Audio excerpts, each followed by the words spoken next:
ভাইয়া, কি করছো এইসব? আমার কেমন জানি লাগছে। আমি কি করলাম? তুই তো বললি ছায়াবাজি দেখতে ইচ্ছে করছে। কিন্তু ওখানে কি সব দেখা যাচ্ছে, দেখে আমার শরীরে কেমন জানি লাগছে।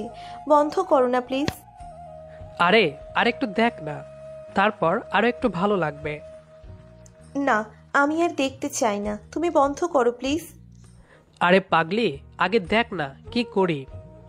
আমি ছায়া দিয়ে একজন অন্যজনকে কিস করার দৃশ্য তুলে ধরলাম। মিথিলার দিকে তাকিয়ে দেখি তার ঠোঁট দুটো নিজের দাঁত দিয়ে কামড়ে ধরে আছে, আর হাতের মুঠো বানিয়ে শক্ত করে চেপে ধরে আছে। ভাইয়া বন্ধ করো প্লিজ, আমি আর পারছি না। সত্যি কেমন জানি লাগছে। কেমন লাগছে গো? বুঝতে পারছি না তো, শুধু শরীরের ভিতর কেমন জানি করছে। একটু পরে সবকিছু বন্ধ করে মিথিলার দিকে তাকিয়ে দেখি চোখ দুটো বন্ধ করে জোরে জোরে শ্বাস নিচ্ছে। মিথিলা আমার মামার একমাত্র মেয়ে। গায়ে মাংস কম, কিন্তু দেখতে একদম পরীর মতো। বয়স একটু কম হওয়ার কারণে আমি যে মিথিলাকে পছন্দ করি সেটা কখনো বলা হয়নি। সব থেকে বড় ভয় ছিল যদি মামাকে সবকিছু বলে দেয়। মিথিলাকে বললাম, মিথিলা, এই মিথিলা, বলো। যেটা ওখানে দেখেছিস সেটা কি সামনে থেকে করবি? কি বলছো বুঝতে পারছি না। আরে বোকা, ছায়াতে যা দেখেছিস সেটা কি তুই করবি নাকি? না গো, আমার অনেক ভয় লাগে। কোনো ভয় নেই, দেখবি অনেক মজা পাবি। কিন্তু আমার কেমন জানি লাগছে এখন। আরে বোকা, সেটাই তো বলছি, ছায়াবাজির মতো তুইও যদি তেমনই করিস তাহলে আর খারাপ লাগবে না। তখন অনেক মজা পাবি, বারবার করতে ইচ্ছে করবে। সত্যি? আরে হ্যাঁ বাবা, সত্যি। কিন্তু আমি তো পারি না, কিভাবে কিস করতে হয় সেটাও জানি না। আমি আছি না, তোকে সব শিখিয়ে দিব। আচ্ছা তাহলে তাড়াতাড়ি শিখিয়ে দাও না, আমার এখনো কেমন যেন লাগছে। চোখ দুটো বন্ধ করে রেখেছিস তো? হুম। একদম খোলা যাবে না কিন্তু। আচ্ছা। মিথিলা চোখ দুটো বন্ধ করে বসে আছে। আমি আস্তে করে মিথিলার লাল রঙের ঠোঁটের কাছে আমার ঠোঁট দুটো নিলাম। তারপর ফিসফিস করে আবারও বললাম, চোখ কিন্তু একদম খোলা যাবে না। মিথিলা মাথাটা এদিক সেদিক হালকা নাড়িয়ে ইশারায় বলল, হুম। মিথিলার ঠোঁট দুটো কেমন যেন হালকা করে কাঁপছে। আস্তে আস্তে আমার ঠোঁট দুটো মিথিলার ঠোঁটের সাথে স্পর্শ করতেই মিথিলার চোখ দুটো খুলে আবারও বন্ধ করে শান্ত হয়ে গেল। মনে হচ্ছে মোমবাতিতে আগুন দিলে যেমন নরম হয়ে গলে যায় তেমন গলে যাচ্ছে মিথিলা। আস্তে আস্তে মিথিলা বিছানায় শুয়ে পড়ল। আমি মিথিলার ওপরে শুয়ে তার লাল ঠোঁটে এখনো কিস করেই যাচ্ছি। আমার হাত দুটো তার দু হাতকে আটকে ধরে রেখেছে। মিথিলা নিচে থেকে জোরে জোরে শ্বাস নিয়ে আস্তে আস্তে একের পরে এক শব্দ করে যাচ্ছে। আমি ঠোঁট দুটো সরিয়ে নিয়ে বললাম, এখন কেমন লাগছে সোনা? আরো একটু করো না প্লিজ। আমি আস্তে আস্তে মিথিলার ঠোঁটের কাছে আমার ঠোঁট দুটো নিতেই কারেন্ট চলে আসলো। মিথিলা আনন্দের মুহূর্ত থেকে ফিরে এসে আমাকে বলল, আমার কেমন জানি লাগছে। তুমি কি করলে আমার সাথে? কি করলাম আবার? ছায়াবাজির মতো আমিও তোকে কিস করা শিখিয়ে দিলাম। তাই বলে আমার উপরে শুয়ে এত সময় ধরে করতে হবে? তুই কি কষ্ট পেয়েছিস নাকি? আমি কিছু জানি না, আমার অনেক ঘুম পাচ্ছে। তুমি এখন চলে যাও। কি বলিস, এখন ঘুম পাচ্ছে? হুম। আমি চলে যাব নাকি এখানে ঘুমাবো? না, এখানে ঘুমালে আরো অনেক কিছু হতে পারে, তার থেকে তুমি চলে গেলেই ভালো হবে। সত্যি কি চলে যাব? হুম। আমি মিথিলার রুম থেকে চলে আসলাম ঘুমানোর জন্য। শুয়ে ভাবনার গহীনে হারিয়ে যাচ্ছি বারবার। মিথিলার শরীরের স্পর্শের আমি পুরো পৃথিবীর সুখ পেয়েছিলাম মনে হচ্ছে। কত সুন্দর নরম শরীর, লাল রঙের ঠোঁট, মনে হয় সব সময় আদর করতেই থাকি।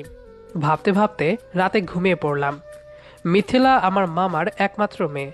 মামার বাড়িতে মাঝে মধ্যেই যাওয়া আসা হয়। লোকে এমনিতেই কি বলে, মামার বাড়ি রসের হাড়ি। মিথিলাকে আমি কখনো সেভাবে খেয়াল করে দেখিনি, কিন্তু এইবার মিথিলাকে দেখে আমি তো পুরাই ফিদা হয়ে গেছি। হঠাৎ একদিন মামা ফোন করে ডেকে পাঠালেন আমাকে। মিথিলার পরীক্ষা, তাই আমাকে কয়েকদিন এখানে থেকে মিথিলাকে পড়াশোনায় হেল্প করতে হবে। সবশেষে আম্মুকে বলে চলে আসলাম তার ভাইয়ের বাড়িতে। সেই সন্ধ্যা থেকে একটা অঙ্ক বারবার বুঝিয়ে যাচ্ছি, কিন্তু মিথিলা কিছুতেই বুঝতে পারছে না। এই মিথিলা মনে হচ্ছে আমার মান সম্মান মামার কাছে জলে ডুবিয়ে দিবে। যদি আমি পড়ানোর পরেও মিথিলা ভালো রেজাল্ট না করতে পারে, তাহলে মামা মনে মনে ভেবে বসবে আমি ভালোভাবে পড়াতে পারিনি। রাতে সবার সাথে খাওয়া শেষ করে আবারও পড়াতে শুরু করলাম। হঠাৎ কারেন্টটা চলে গিয়ে পুরো বাড়িটা অন্ধকার হয়ে গেল। Wow, load shedding. কারেন্ট চলে যাওয়ার কারণে দেখছি মনে অনেক আনন্দ লাগছে তোর। না, আমার তো অনেক খারাপ লাগছে। আল্লাহ তাড়াতাড়ি আলোর ব্যবস্থা করিয়ে দাও প্লিজ, আমার কালকে পরীক্ষা। বাবা, তোমার দেখি পরীক্ষা নিয়েও চিন্তা আছে। আমি তো সব সময় চিন্তা করি ভালো রেজাল্ট করার জন্য। এই জন্য প্রতি বছর পরীক্ষায় 2টা করে শূন্য পাচ্ছিস, তাই না? আমার নামে এত বড় মিথ্যে কথা কে বলেছে তোমাকে? আমি আজ পর্যন্ত কোনো দিনও পরীক্ষায় শূন্য পাইনি। অনেক হয়েছে, এবার যা লাইট নিয়ে আয়। আম্মু, আম্মু, কি হয়েছে? মোমবাতিগুলো কোথায় রেখেছো? একটু খুঁজে দেখতে পাচ্ছিস না? পাচ্ছি না তো। আমাকে ছাড়া একটা জিনিস খুঁজে পাবে না, একদম বাবার মতো হয়েছে। মামি কোথায় থেকে মোমবাতিগুলো বের করে দিয়ে চলে গেল আর বলল, আমি ঘুমাচ্ছি, পড়া শেষ হলে ঘুমিয়ে পড়বি কেমন? আর যেন ডাকাডাকি না হয়। মামি চলে গেল। আমি জানতাম মিথিলা অনেকটা দুষ্ট, কিন্তু আজকে দেখছি পড়াশোনার দিক থেকেও অনেকটা অজুহাত দিয়ে থাকে। মোমবাতি দেখে আমাকে বলল, ভাইয়া, তুমি যে ছায়াবাজি করতে শিখেছিলে সেটা কি ভুলে গেছো? না, একটু আমাকে শেখাবে? আগে পরীক্ষা শেষ কর, তারপর শিখাবো, কেমন? একটু শিখবো প্লিজ। আমি তোমাকে পড়তে বলছি কিন্তু। আমার তো সব পড়া হয়ে গেছে।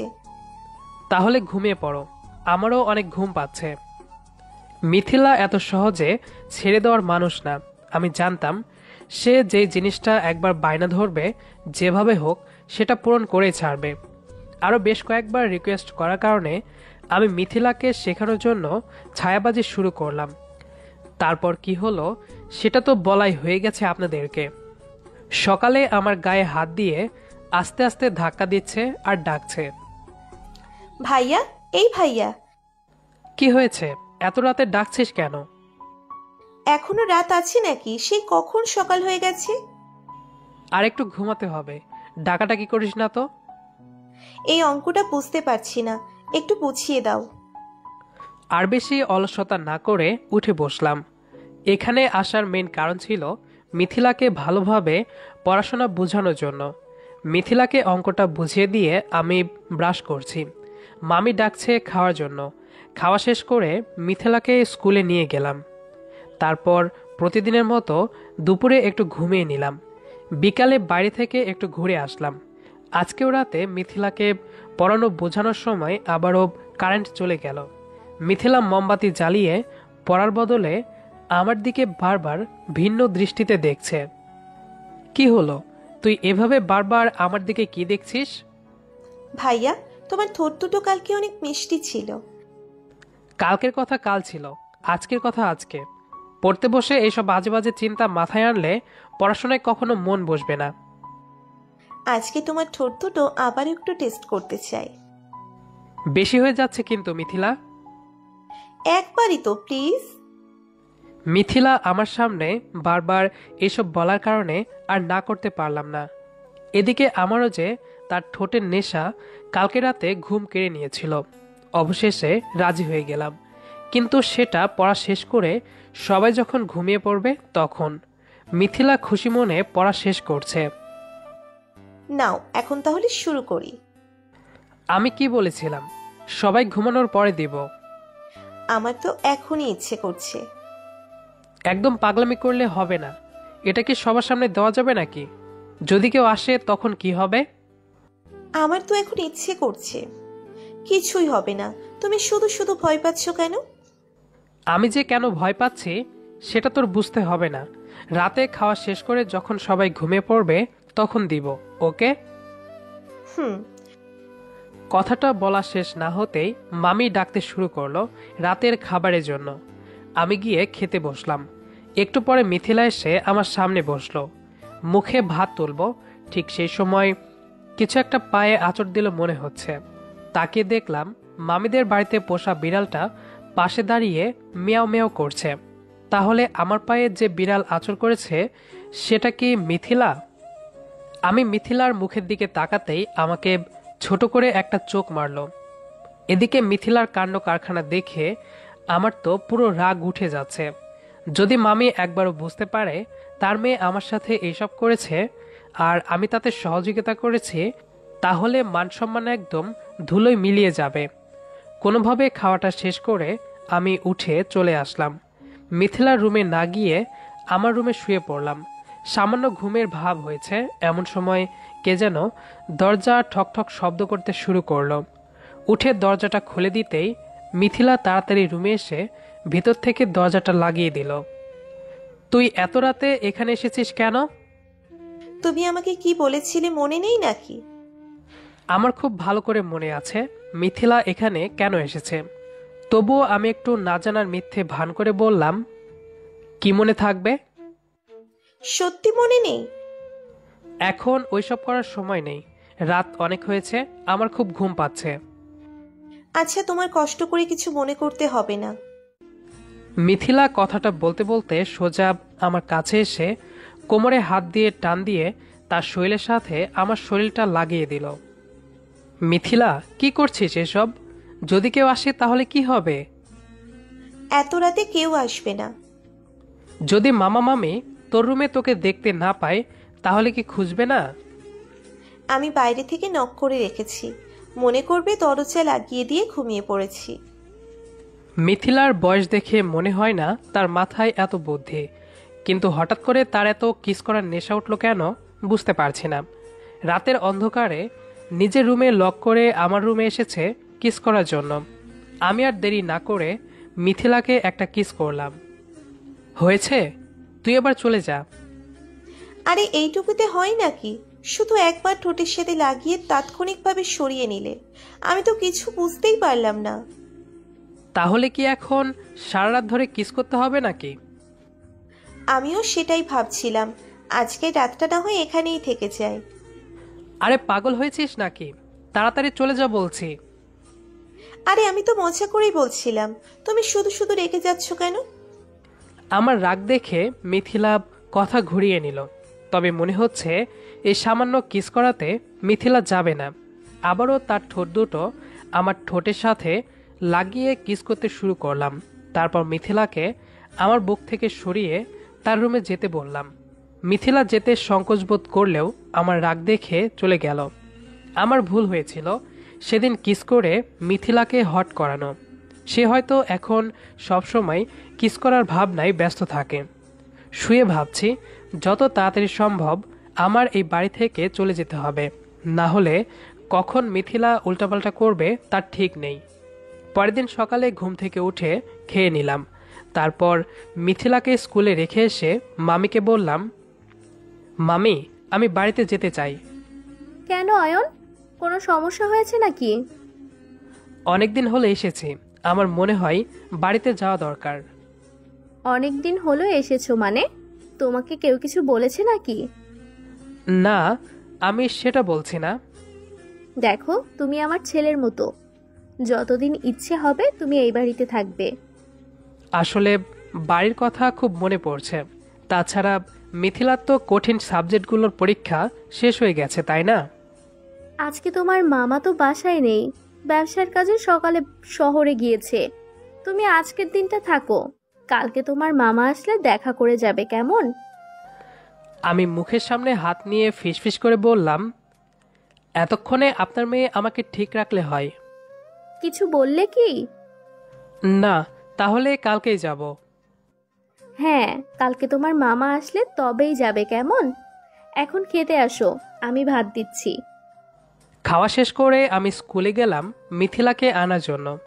বিকালে মিথিলাকে একটু পড়াশোনায় হেল্প করে আমি ঘুমিয়ে পড়লাম। পরের দিন দুপুরের দিকে মামার সাথে দেখা হলো। সবার থেকে বিদায় নিয়ে বাসার দিকে রওনা দিলাম। মিথিলা পরীক্ষা দেওয়ার জন্য সেই সময় স্কুলে ছিল, তাই আর মিথিলার সাথে দেখা হলো না। কিছুক্ষণের ভিতরে বাড়িতে পৌঁছে যাব, ঠিক সেই সময় মিথিলার ফোন আসলো। অয়ন ভাইয়া, কোথায় তুমি? গাড়িতে বসে আছি। তুমি বাড়িতে যাচ্ছ, তাহলে আমার সাথে দেখা করলে না কেন? তুই তো স্কুলে ছিলি। তাই বলে তুমি দেখা না করে চলে যাবে? আচ্ছা বাবা, মন খারাপ করিস না, আমি কিছুদিন পরে তো আবার যাব, তাই না? আমার আর 2টা মাত্র পরীক্ষা আছে। ভেবেছিলাম পরীক্ষা শেষ হলে তোমাকে নিয়ে একটু ঘুরবো, আর তুমি এভাবে চলে গেলে। বললাম তো কয়েকদিন পরে যাব, তখন আমাকে নিয়ে তোর পুরো গ্রাম ঘুরে বেড়াবি, কেমন? মিথিলা অনেকটা মন খারাপ করেছে। হয়তো এখন আমার প্রতি তার একটা ভালো লাগা কাজ করে। আমারও মিথিলার সাথে দেখা না করে আসা উচিত হয়নি। অনেক বোঝানোর পরেও মিথিলা মন খারাপ করে ফোনটা কেটে দিল। আমি গাড়ি থেকে নেমে বাড়িতে চলে আসলাম। ঘরে প্রবেশ করতেই মায়ের হাতে রান্নার ঘ্রাণ নাকে আসলো। অনেকদিন হলো মায়ের হাতে রান্না খাওয়া হয় না। ফ্রেশ হয়েই আগে একটু খেয়ে নিলাম। রাতে ঘুমানোর আগে ফোনটা হাতে নিয়ে দেখি মিথিলা আমাকে মেসেজ করেছে। অনেক মিস করছি তোমাকে। তুমি জানো আমি তোমাকে ভালোবাসি, তবুও এভাবে না বলে চলে গেলে খুব কষ্ট হচ্ছে জানো। আমি রিপ্লাই দিলাম, দেখ মিথিলা, এটা কোনোদিন সম্ভব না, আর আমাদের এই ভালোবাসা পরিবার কখনো মেনে নিবে না। মামা যদি জানতে পারে তাহলে কি হবে ভেবে দেখেছিস? যা হয়েছে তার জন্য আমি দুঃখিত। তুই প্লিজ সবকিছু ভুলে যা। কে মানলো আর কে মানলো না তাতে আমার কিচ্ছু আসে যায় না। আমি তোমাকে ভালোবাসি, মানে তোমাকেই লাগবে। আমি আরও বেশ কয়েকটা মেসেজ দিলাম, কিন্তু কোনো রিপ্লাই আসলো না। হয়তো মিথিলা আরও একটু অভিমান করেছে। পরের দিন বিকালে বন্ধুদের সাথে আড্ডা দিচ্ছি, এমন সময় মা ফোন করলো। কোথায় তুই? এই তো একটু আড্ডা দিচ্ছি। 5 মিনিটের মধ্যে বাসায় আসবি। কেন, কি হয়েছে? আসলেই বুঝতে পারবি কি হয়েছে। আমি আর কোনো কারণ জানতে চাইলাম না। মা এমন করে আগে কখনো ডাকেনি আমায়। বাসায় এসে আমার চোখ কপালে উঠে গেল, বুক থরথর করে কাঁপতে শুরু করছে। মিথিলা বসে টিভি দেখছে, আর মামা মামি আব্বু আম্মুর সাথে বসে আছে। কি রে, এত সময় লাগলো আসতে? একটু দূরে ছিলাম। সারাদিন না খেয়ে আড্ডা দিলে কি শরীর ঠিক থাকবে বাবা? মিথিলা অনেকক্ষণ হলো তোর জন্য অপেক্ষা করছে। আমি মিথিলার কাছে গিয়ে আস্তে আস্তে বললাম, সবাইকে বলে দিয়েছিস নাকি? কি বলবো? কিছুই বলিসনি? শুধু বলেছি আমি অয়নকে ছাড়া বাঁচবো না, অয়নকেই বিয়ে করতে চাই। কি? আর ফিস করে বলতে হবে না, তোদের দুজনের বিয়ে ঠিক করেছি। কিন্তু মা, আমি তো কিছুই করিনি। মিথিলা সব বলেছে তোদের ব্যাপারে। সামনের মাসে বিয়ে হবে তোদের। অবশেষে বিয়েটা হয়ে গেল। বাসার ঘরে এসে মিথিলাকে বললাম, ছি, তুই সবাইকে কেমন করে বলেছিস এসব? একটু লজ্জা করলো না? ভালোবাসার কথা বলতে লজ্জা কিসের? আর কিস করার ব্যাপারটা? আমি ওইসব বলতে যাবো কেন? সত্যি কিছু বলিসনি? না, সত্যি? সত্যি আমি এইসব কিছু বলিনি। ওরে আমার সোনা পাখিটারে। মিথিলাকে কাছে নিয়ে আদর করতে শুরু করলাম। আদরে মোমবাতির মতো গলতে শুরু করলো মিথিলা। এদিকে আমি যে মিথিলাকে পছন্দ করতাম সেটা না বলায় থেকে গেল। পুরো গল্পটা শোনার জন্য ধন্যবাদ। আমাদের আজকের গল্পটি আপনার কাছে কেমন লেগেছে সেটি অবশ্যই কমেন্ট করে জানাবেন। দেখা হবে আবারও নতুন কোনো গল্প নিয়ে। সে পর্যন্ত আমাদের সাথেই থাকবেন। ধন্যবাদ সবাইকে।